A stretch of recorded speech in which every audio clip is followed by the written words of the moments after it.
better. So we're so glad you could be here. You know, we've been all over Iowa, multiple times. I've forgotten how many times we've been here. But coming to Dubuque, Iowa, you keep showing off. This is beautiful. Truly, this is beautiful. So it's great to be here. I see some friendly faces. I see some new faces that came today, and we're thrilled that you took the time to come out and listen. I'm going to start off by telling you a little bit about myself, and then we'll open it up to where we are in the country and how we're going to savor. So I was born and raised in a small rural town in South Carolina. 2,500 people, 2 stoplights. You couldn't think about doing something wrong without somebody already telling your mom. We were the only Indian family in that small southern town. We weren't white enough to be white. We weren't black enough to be black. They didn't know who we were, what we were, or why we were there. And I remember when I would get teased on the playground, my mom would always say, your job is not to show them how you're different. Your job is to show them how you're similar. Our country could use my mom's advice right now.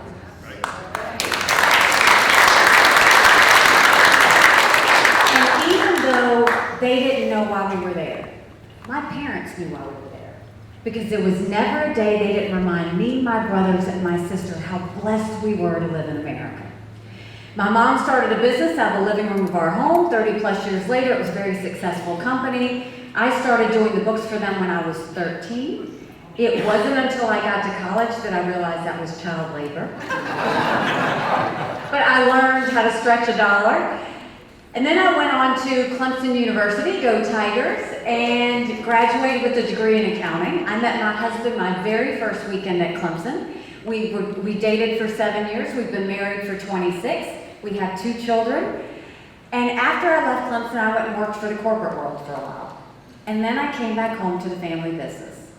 And one day I was sitting down talking to my mom, telling her how hard it was to make a dollar and how easy it was for government to take it. And my mom said, don't complain about it, do something about it. I did not know you weren't supposed to run against a 30-year incumbent in a primary. Truly, ignorance is bliss. But once I realized he was related to half the district, the only option was to win. And so we went around that district and we said, look, we have way too many lawyers at the State House. I think they need a really good accountant.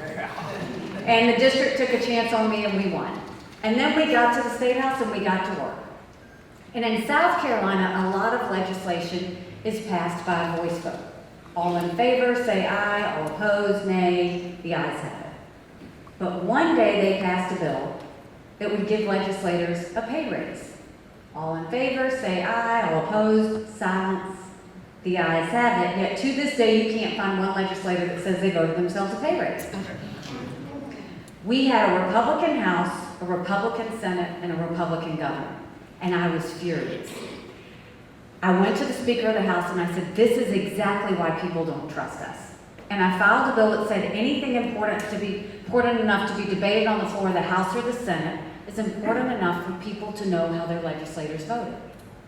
And the Speaker said, put the bill away. We don't need to have it. We will decide what the public needs to see and what they don't. I remember going to my husband that night saying, if I can't even get legislative votes on the record, what am I doing here? And he said, then fight. So I went around the state of South Carolina and said, did you know of all the bills passed in the House, only 8% were on the record? Of all the bills that were passed in the Senate, only 1% was on the record. So if you didn't know how your House member voted 92% of the time, if you didn't know how your senator voted 99% of the time, how did you know who to vote for when you went to the polls? And the people of South Carolina were shocked. Now to put this into perspective, my first year in office, I was chairman of the freshman class. My second year, I was majority whip. My third year, I was on a powerful business committee. My fourth year, I was subcommittee chair of banking. The year that I wouldn't put the bill away, they stripped me of everything. I could take the well and no one would hear me speak. I could sponsor a bill and no one would co-sponsor. So I ran for governor. And I'm proud to say one of the first bills we signed into law in South Carolina is now in South Carolina, everything debated on the floor of the House or the Senate requires a legislative vote on the record. and we took it a step further and did it on every section of the budget as well. And you know how much I love music, so on the day of the bill signing, we blasted throughout the State House, Pat Benatar's Hit Me With Your Best Shot.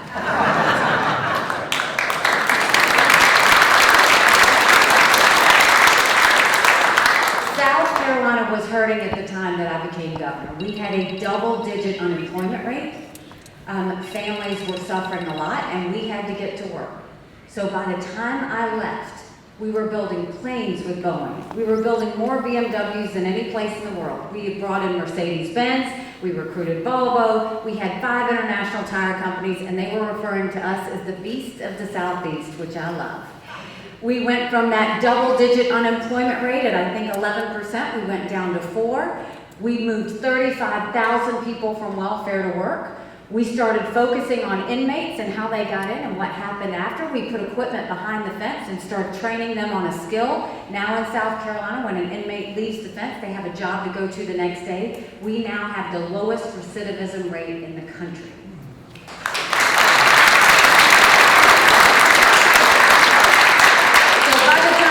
South Carolina, we were named the friendliest state in the country, the most patriotic state in the country, and the #2 state in the country people were moving to.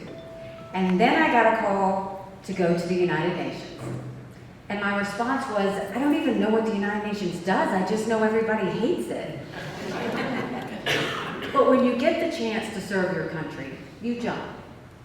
And so when I got to the United Nations, I wanted those countries to know what America was for and what America was against. I didn't care if they didn't like me, but I wanted them to respect America. And we got to work quickly. We pulled ourselves out of the Iran deal. We moved the embassy from Tel Aviv to Jerusalem. We passed the largest set of sanctions against a country in a generation with North Korea. But the biggest thing we did was we took the kick me sign off of our backs, and America was respected again. Now I'm running for president. I don't need to tell you how bad things are. You don't need to turn on the news to know that things are bad. You feel it at the grocery store. You know it when your children are in school. You talk to your friends and your family. Everybody feels different than they did even a year ago. We are $31 trillion in debt. We are having to borrow money just to make our interest payments. China owns 12% of our debt. Now, I've always spoken hard truths. Sometimes when you don't even want to hear it. It's easy to say Biden did that to us. But the truth is, our Republicans did that to us too. You go back and you look at that $2.2 trillion COVID stimulus bill that they passed with no accountability whatsoever, that expanded welfare. It's the reason we now have 90 million Americans on Medicaid, 42 million Americans on food stamps. Did Republicans do anything to make it better? No, they doubled down. They opened up earmarks for the first time in 10 years. They tried to push through 7,000 of them in December. Want to know how they spent your money? $7.5 million on horse racing in Arizona, $30 million on an honors college in Vermont, $10 million on a courthouse in Colorado. That's not how we want our money spent. All while 1 in 6 Americans can't pay their utility bill. 60% of Americans are in credit card debt. Social Security will go bankrupt in 10 years. Medicare will go bankrupt in 5. You look at our education system. Everybody wants to blame COVID for education. We had a problem with education before COVID. Pre-COVID, 70% of 8th graders in our country were not proficient in reading. Think about that. 67% of 8th graders were not proficient in math. This past week they came out, the numbers are even worse for history and civics. Then you go and you add 2 years of lockdowns behind it, and our kids are in a world of hurt. Yet 90% of American children are still under critical race theory, where if a little girl goes into kindergarten, if she's white, you're telling her she's bad. If she's brown or black, you're telling her she's never going to be good enough, and she's always going to be a victim. We've got boys playing in girls' sports. It is the women's issue of our time. Where is everybody? My daughter ran track in high school. I don't even know how I would have that conversation with her. How do we get our girls to feel comfortable with a biological boy in their locker room? Then, anybody know about Dylan Mulvaney? The Bud Light person? Make no mistake, that is a guy dressed up like a girl, mocking women. Women do not act like that.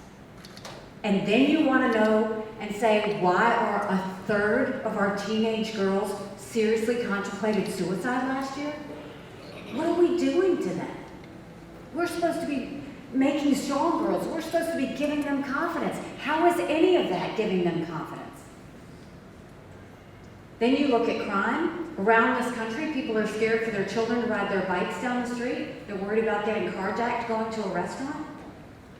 And then you talk about the illegal immigration situation. I actually am the only candidate this cycle that has gone to the border. And I didn't pull a Kamala go and come back. I went 400 miles down that border. You are not ready for what I saw. You get up in the morning, you get your coffee, you watch the news. These ranchers, when they get up in the morning, they get their coffee and they go see if anyone died trying to cross the fence. They pick up any kids that were left behind and turn them over to Border Patrol. When I talked to multiple sheriffs, they said before 7 a.m. they round up illegal immigrants, turn them over to Border Patrol, and Border Patrol documents them and releases them until their court date years from now. When I asked Border Patrol about their job, they said, you want to know what we do? We're glorified babysitters. They don't let us do our job. 5 million illegal immigrants have crossed that border since Biden's been in office. We've had enough fentanyl cross the border that would kill every single American last year. Number one cause of death for adults 18 to 49, fentanyl. Don't think for a second China doesn't know what they're doing when they send it over. Mounds of clothes, mounds of shoes, paraphernalia, rape areas where the women and girls are raped in the process. And we're just letting it happen in the name of compassion. Then you look at our national security situation. Did you ever think you'd look at the sky and see a Chinese spy balloon looking back at you? It's a national embarrassment. You've got Russia invading Ukraine, you've got Iran building a bomb, you've got North Korea testing ballistic missiles. But make no mistake, none of this would have happened had we not had that debacle in Afghanistan. My husband is a combat veteran. He deployed to Afghanistan. The idea that he and his military brothers and sisters had to watch the U.S. pull out of Bagram Air Force Base in the middle of the night without telling our allies who stood shoulder to shoulder with us for decades because we asked them to be there. Think about what that told our friends. More importantly, think about what that told our enemies. You've got China now building up their military. They have the largest naval fleet in the world. They have more air defense systems than we do. They just came out with the 5th generation fighter jet. How'd they get it? Stealing our intellectual property. We handed it to them on a silver platter. China continues to steal over $600 billion worth of intellectual property every year. Now they're buying up our farmland. Over 400,000 acres, most recently near Grand Forks Air Force Base, where our most sensitive drone technology is. What are we waiting on? So that's a lot of bad. It's a lot of bad. It's hard to find anything good. But now I'm going to tell you what I told South Carolinians when I became governor. No more whining. No more complaining. Now we get to work. How do we fix it? When it comes to the economy, we claw back the $500 billion of unspent COVID money that we know is out there. Instead of the 87,000 IRS agents going after middle America, we go after the hundreds of billions of dollars of COVID fraud that we know exists.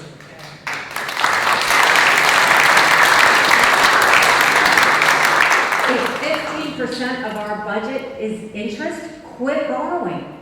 Quit borrowing, cut up the credit cards. As governor, I had to balance a budget in my state. You have to balance a budget in your households. You have to balance a budget in your businesses. Why is Congress the only group that's exempt from balancing a budget? They need to, and we will make them stop the spending, stop the borrowing, stop the earmarks, and I will veto any spending bill that doesn't take us back to pre-COVID levels. And now here's another hard truth. We have to do entitlement reform. We have to. The thing is, you don't have to go after anyone who's paid into the system. We don't need to take from anyone who's been promised. My parents are in their 80s. We take care of them. I don't want them touched. My kids are in their 20s. Those are the ones we go to, and we say, we are going to change your retirement age to reflect life expectancy. We limit the benefits on the wealthy. We make sure that instead of cost of living increases, we do increases based on inflation, so it's more real. And then we expand Medicare Advantage plans. That's how we will start to pay down debt. That's how we will start to cut spending. When it comes to education, I knew as governor in South Carolina, if a child can't read by 3rd grade, they are 4 times less likely to graduate high school. So what we did, we passed legislation that held them back. If they couldn't read in 3rd grade, we held them back. We did reading remediation programs. We brought in their parents. We set them up for success. We need to do that across this country to get our kids back in the right place.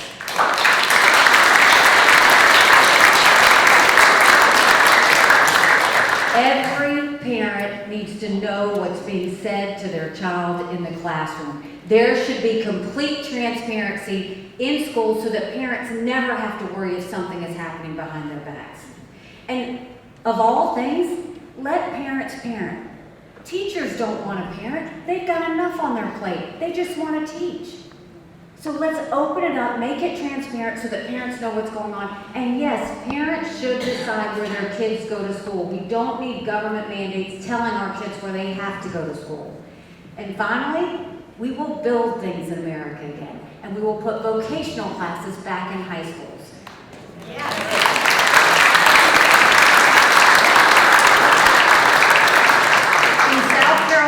We had apprenticeships all over our state. Our kids were learning how to build the things we were making in South Carolina.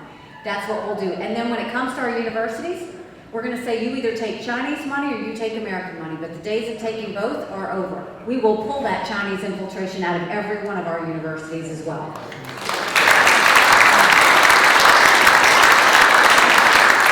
When it comes to crime, it's simple.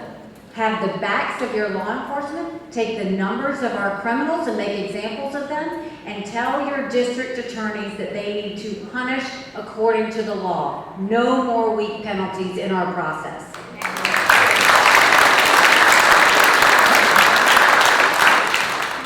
And then when it comes to illegal immigration, when I was governor, I passed one of the toughest illegal immigration laws in the country.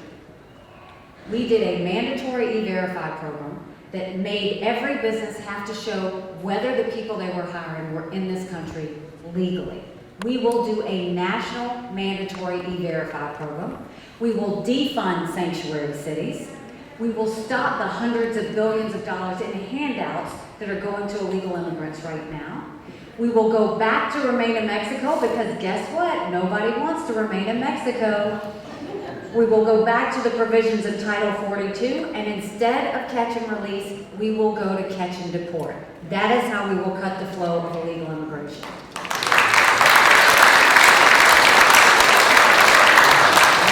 And when it comes to our national security, we will let countries know what we expect of them. We will stop being reactionary. There were 2 things at the United Nations that were very clear. Our enemies, Russia, China, and others, didn't want us to have 2 things. They didn't want us to have a strong military, and they didn't want us to be energy independent. Those are the 2 things we would do immediately. The first thing about having a strong military.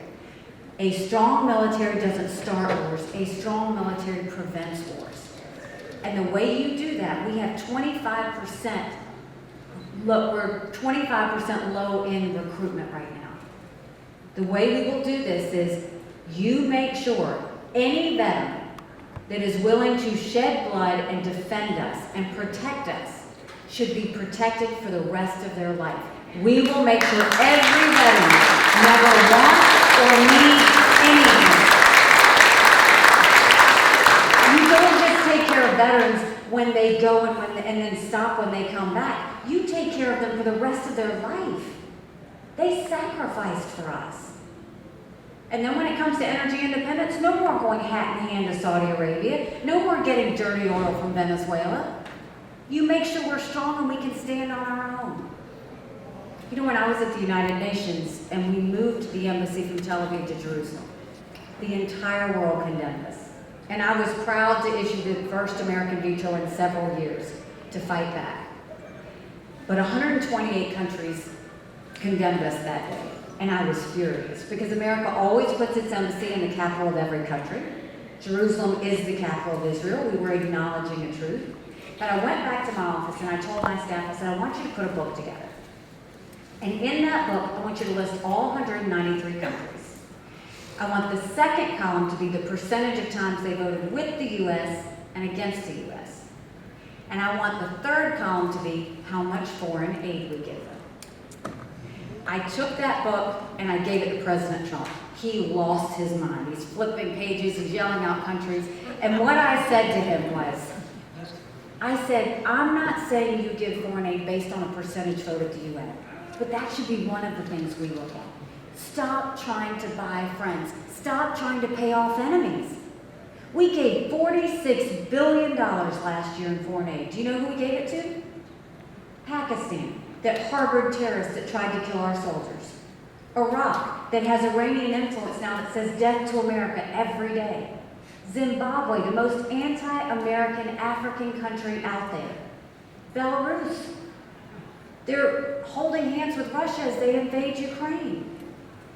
Communist Cuba. We named them a state sponsor of terrorism, and we are giving them money.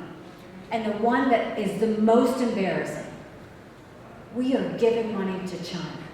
How weak do we look? When I am president, we will stop giving money to countries that hate America. Period.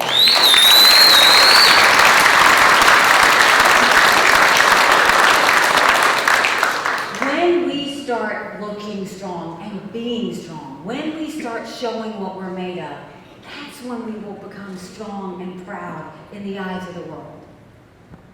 But the one thing, so those are a lot of solutions. We've got a lot that we can do.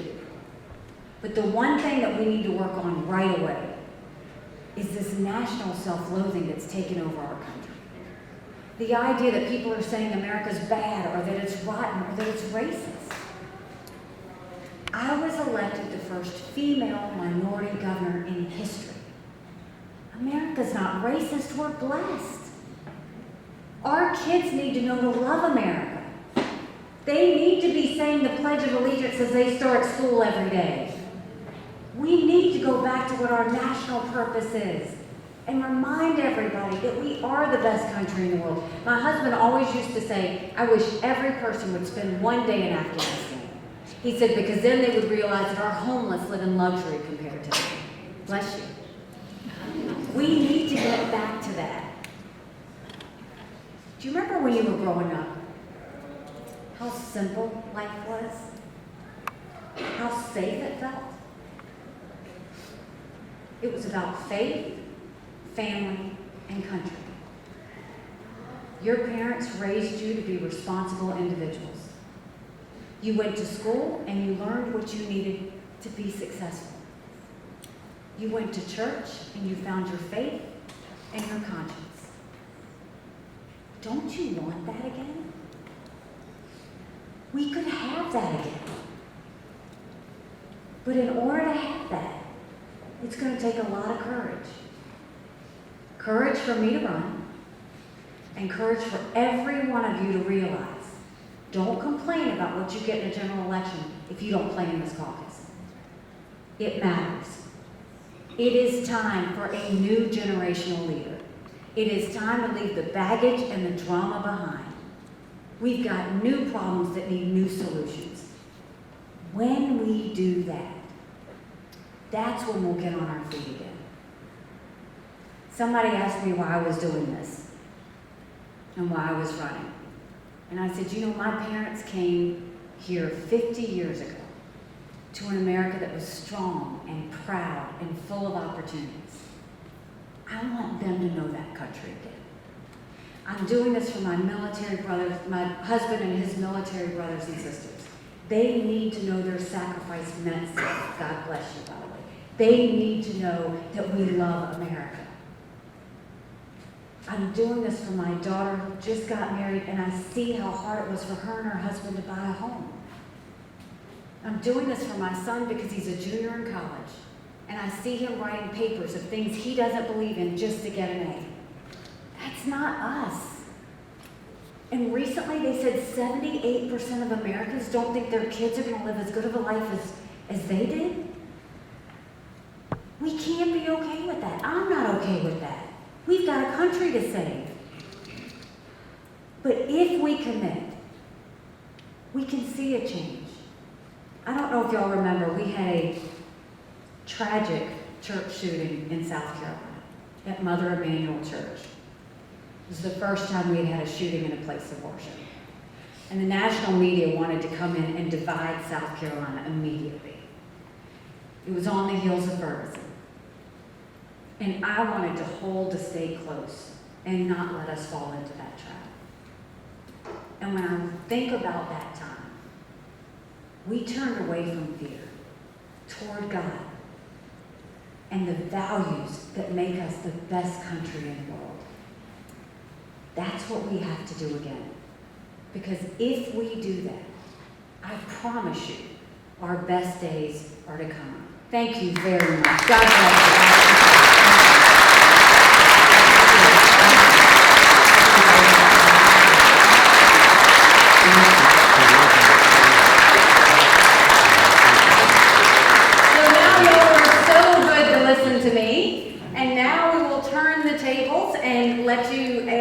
Ask any questions you want to ask. There is nothing I won't answer.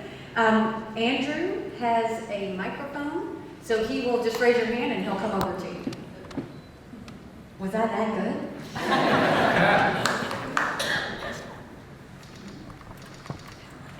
good? You should stand up. You're beautiful. My name is Shirley Sanchez. I'm a very strong veteran myself, Army, 88-96. I was wondering, because I know he was talking about like the It's okay. all the different things that go on in the world, like the prejudice and stuff like that, and for people that were raped, was the abortion thing. My biggest concern was people like me who were raped and got pregnant without needing to. Is that law going to be in fluctuation? In place. So you're wondering about the life abortion issue? Okay. Well, first of all, thank you for your service. God bless you.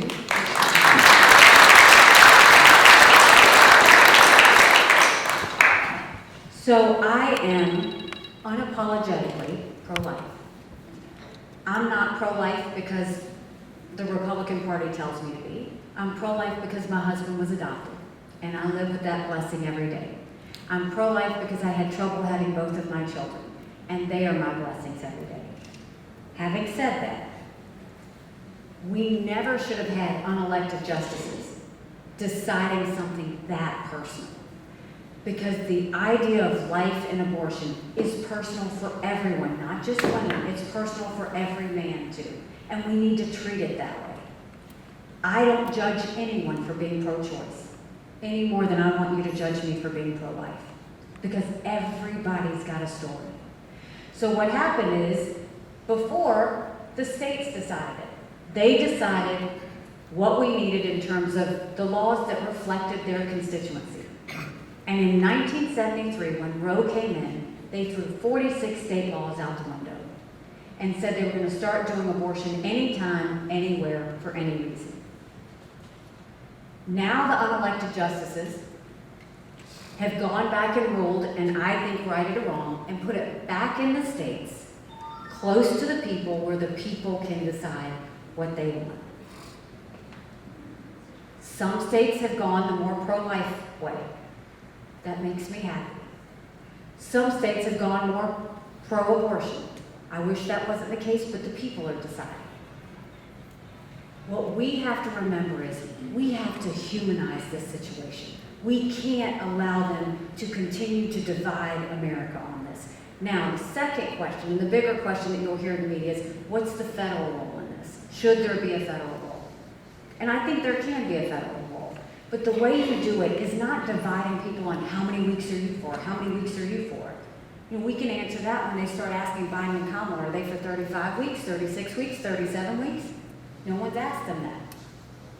We should say, where can we get consensus? So where I think we could start getting consensus is, I think we say, we don't want to see abortions up until the time of birth. We don't want to see late-term abortions. I think we can all agree on that. I think we can all agree that we should encourage adoptions and good quality adoptions and make sure our children are loved more in foster care and they never feel ignored. I think we should make sure there is more access to contraception and not less. We need to make sure there's contraception out there. I think that doctors and nurses who don't agree with abortion shouldn't have to perform it. I think we can all agree on that. I think we can agree that any woman that has abortion does not need to go to jail and should not get the death penalty. Can't we agree on that? Let's start there. Let's start there. That's what consensus is.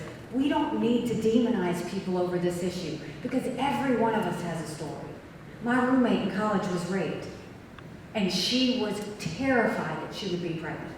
I wouldn't wish that on anybody. So we have to start seeing everybody as understanding you've got a story. So I believe Iowa has made their law in place. But I'll also tell you this. What we've seen is they go and try and put fear in your minds on abortion. In order for there to be a federal ban on abortion, and this is where I'm going to tell you the truth, and nobody's talking about this. In order for there to be a federal ban on abortion, you'd have to have a majority of the House, you'd have to have 60 Senate votes, and a signature of the president.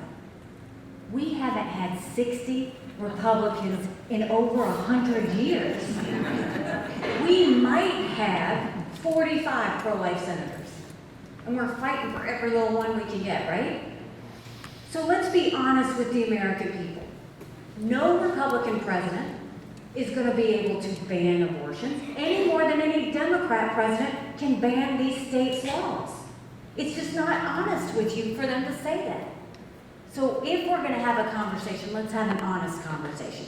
If we're going to do it, let's do it and humanize people and be personal about it. And if we're going to do it, let's start with consensus, because that's what we do, and that's democracy. That's where we start with that issue.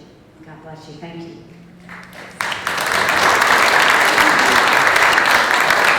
My name is Bob Emerson. I'm a farmer from Northeast Iowa. Thank you for coming to Iowa to visit. We talked about energy independence earlier, and in Iowa we're the #1 ethanol producer. We also produce a lot of biodiesel, and those are both renewable and help us reduce our carbon footprint. How in your energy policy would you continue to grow the use of both of those products, or anything that we can create from home-grown products to help our energy independence? Well, I come from an agricultural state, and I will say that to me, farmers are on the front lines. I mean, God bless you, because you feed us, you take care of us all the way around. When it comes to ethanol, you've got to partner with me. I'm not going to touch anything that has to do with ethanol. You know, when they talk about it, they're really talking about the corporate subsidies. And are you going to take away corporate subsidies from ethanol? I don't like corporate subsidies. I've always fought against them. But I'm not going to touch yours until they're willing to touch oil and gas. And nobody's willing to touch oil and gas. So we're going to leave it alone. And I'm an energy addition person. We need more energy, not less. We need to be more independent, not less. And I will tell you, for the younger generation who very much cares about the environment, I care about it too. I want us to have clean air. I want us to have clean water. So if we really want to commit to a clean environment, then let's start beating up on China and India, who are our biggest polluters that we've got out there. America does it right. We reduce our emissions. And when I was at the UN, I got us out of the Paris Climate Agreement, not because I didn't believe in the environment, but the regulations that our administration that the Obama administration had put on all of us were so burdensome.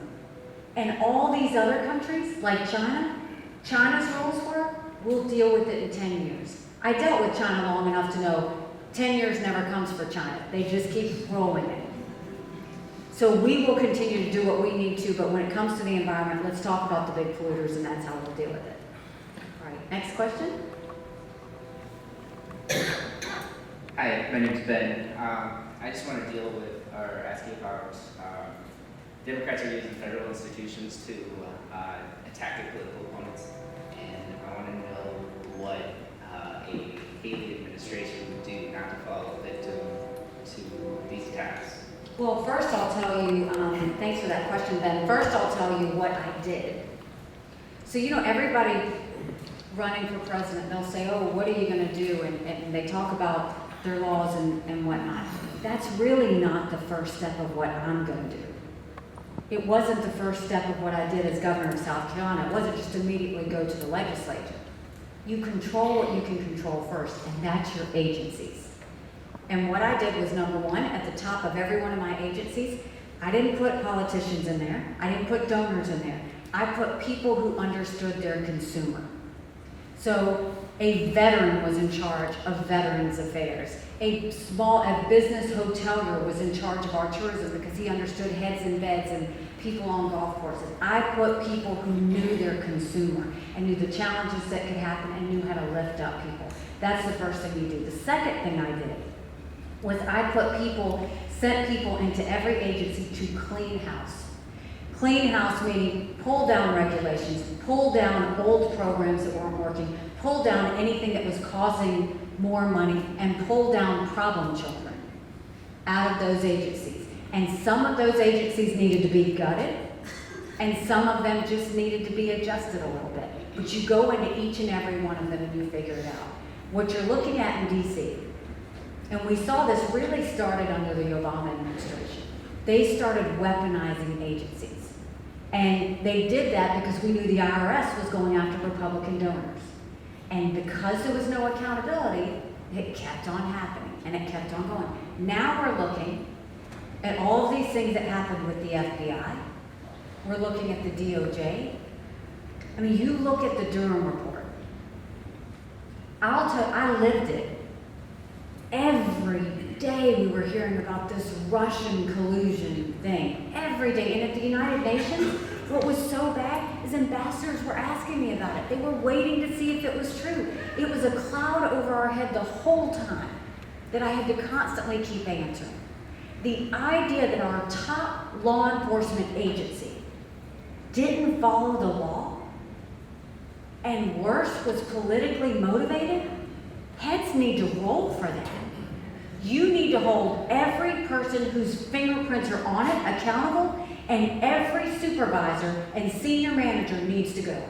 Every bit of it. We have to bring trust back to the American people, because right now, people don't trust the intelligence, they don't trust the justice system, and in a democracy, that's what you have to have. You've got to have that trust. And I'll give you an example of how I dealt with it in my own way at the UN. The United Nations, I'm there my first week, trying to get ready, trying to do all the things I need to do. And one of the people in my agency goes out and talks to all the press and tells them what my agenda is. And I'm like, who is it? Because it wasn't my agenda. I said, who is this person? You're not going to believe who it was. It was John Kerry's sister. John Kerry's sister worked at the U.S. mission at the United Nations. And I said to them, didn't matter that it was John Kerry's sister. I said to them, you go get her computer, you go get her card, she is not to come back into this building. You have to fire her. They said, you can't fire her, she's got to stay for at least 6 months. And I said, then you know what? You take her keys, you take her computer, and you send her home, and we'll pay her for 6 months. And I did that. She never came back into the building. That is how you deal with it. You have to make example for people. That's the only way you'll stop the weaponization of those agencies. Is I don't care if people, we have to pay them to sit home. You're not going to allow them to further degrade the agencies. You've got to bring integrity back to those agencies, and that's the way we'll deal with it. Thank you. Nikki, my name is Phil, Thank and you. I'm concerned about religious freedom in this country. You spoke about faith, family, right here in Dubuque. There's a lot of faith represented here. There's 2 Catholic universities, there's a Presbyterian, there's a Lutheran seminary. I personally work at an independent Christian college here in town. We see the erosion of those liberties and freedoms. Very concerned about our young people who are people of faith, whether they're right here in town, whether it's Jewish, whether it's Muslim, whatever that faith is. I feel strongly that we need leadership to preserve the religious rights that we have in this country. Even if you don't want any religion, you're entitled to be that way. But how can you help us in that area? It's so important. Freedom of religion goes to the very moral fiber of who we are as America. And so we have to always protect and defend religious liberties in America. I saw when I was at the United Nations, countries loved the fact that we had freedom of speech, freedom of religion, freedom to do and be anything we wanted to be without government getting in the way. They wanted to be like that. So I have a special appreciation for that after seeing all those countries that don't have that. We have to go back to defending freedom. And this really started when government got too big. You know, one of the things that I will do is a president typically only meets with governors once a year. I will meet with all of the governors, Republican and Democrat, once a quarter. And our goal will be to send more down to the states and have less managed up in DC. That's the problem. That's how it's gotten so big. I would much rather empower Kim Reynolds to take care of things from health care to education to anything else than I would trusting some bureaucrats in an agency. And when you look at religious liberties, the other thing you do is you empower your governor so that when anyone starts to infringe on those freedoms, we make sure we have their backs. We have the backs of those governors so that they can do that. That's how we have to start working, is understand that government was intended to secure the rights and freedoms of people. It was never meant to be all things to all people. And the idea that we're watching government just fade away everything that make us who we are, that's what we have to reverse. That's why we have a country to save, is for that same reason. And you have time for one more question. Oh, make it a great one. Hi, I'm Sanjay. You have it. Okay. So anyways, welcome first. And my question is, so what you just described, all these problems that we have in the country.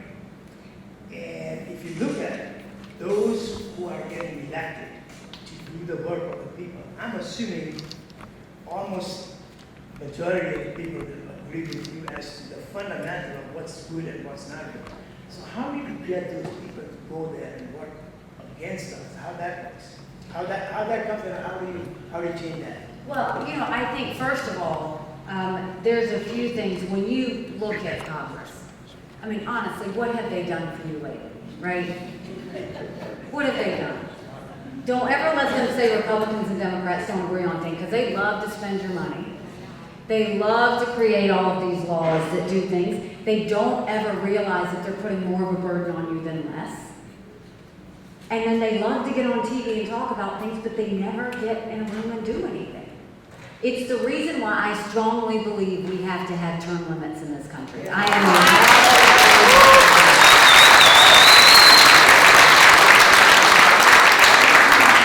another reason why I've said we have to have mental competency tests for anyone over the age of 75.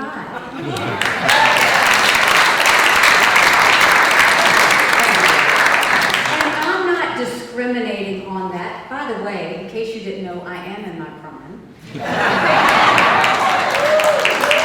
God bless Don Lemon. I love to say, who's in their prime now, Don? Just saying. Look, I don't care if you do mental competency tests for people 50 and older.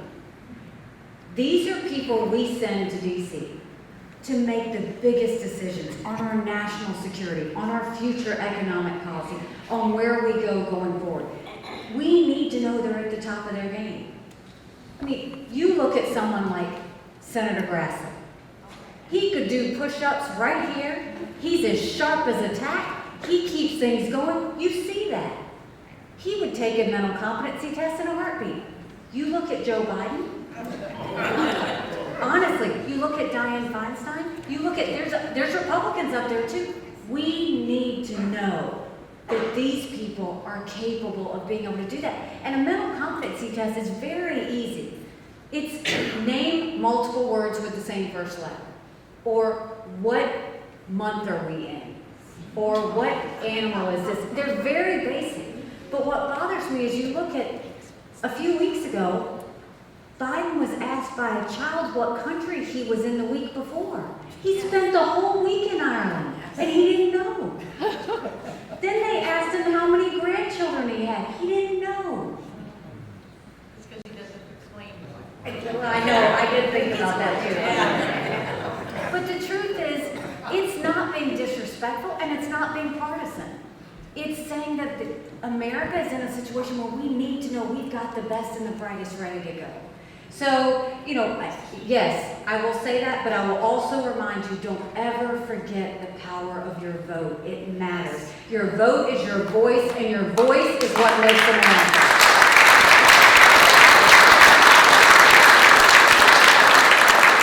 So now I will say, I will leave you with this. When I ran against that longest serving legislator in a primary, people laughed at me. And I got to work, and I earned their support, and we won. When I ran for governor, I ran against a lieutenant governor, an attorney general, a very popular congressman, and a state senator. I was Nikki Haley. I had 3% in the polls. I had the least amount of money. And I worked South Carolina like no one else, and we won. When I went to the United Nations, they said I didn't have enough experience. And I got to work and I took the kick me sign off of our backs. I have been underestimated at everything I have ever done. And it's a blessing, because it makes me scrappy and it makes me work hard. No one will outwork me in this race. I won't stop until I fight for every one of your votes. No one will outsmart me in this race, because I know what it means to love America and to not do shortcuts, but do the hard work of touching every person and answering every question and making sure that everybody feels like they've been listened to and they know where I stand. Because you deserve it. So, fact, Iowa, you know this better than anybody. The polls you see today are not going to be the polls you see a year from now. Y'all have shown that many times.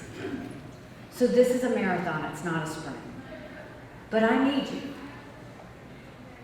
If you like what I had to say today, go tell 10 people. Tell them to go to NikkiHaley.com. Tell them to volunteer on our Women for Nikki or Veterans for Nikki, or just volunteer. Tell them to donate $5, $10, $25 to what we're trying to do. If you don't like what I have to say, shh. Don't tell anyone you were here. Just stay quiet about it. Thank you very much. Y'all been so great.